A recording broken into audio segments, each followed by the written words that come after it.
ध्रुवीकरणाची भाषा करणारे अत्यंत थिल्लर आणि नवथर भाजपाचे वक्ते प्रवक्ते नेते असतील. यावर सप्रमाण फार विस्तृतपणे मांडणी करेलच.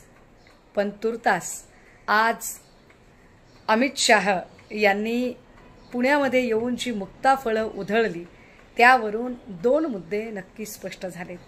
त्यातला पहिला बाब म्हणजे आजही अमित शाह यांना महाराष्ट्रात आल्यानंतर आपलं भाषण चुरचुरीत करण्यासाठी जाणीवपूर्वक आजही उद्धव ठाकरे यांचं नाव घेतल्याशिवाय भाषण सुरूही करता येत नाही आणि संपवताही येत नाही. याचा स्पष्ट अर्थ असा आहे की तुमच्या समोर महाराष्ट्रातलं सगळ्यात मोठं आव्हान हे उद्धव बाळासाहेब ठाकरे या नावाचं आहे.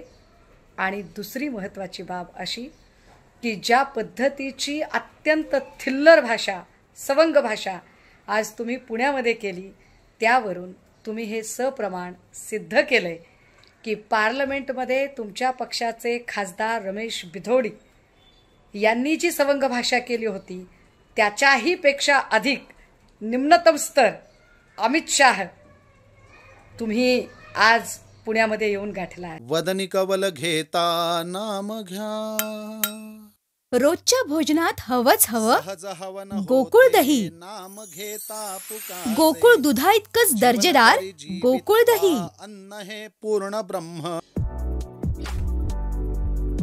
ताज्या घडामोडींसाठी RK न्यूजच्या YouTube चॅनेलला सबस्क्राईब करा आणि बेल आयकॉनला क्लिक करायला विसरू नका.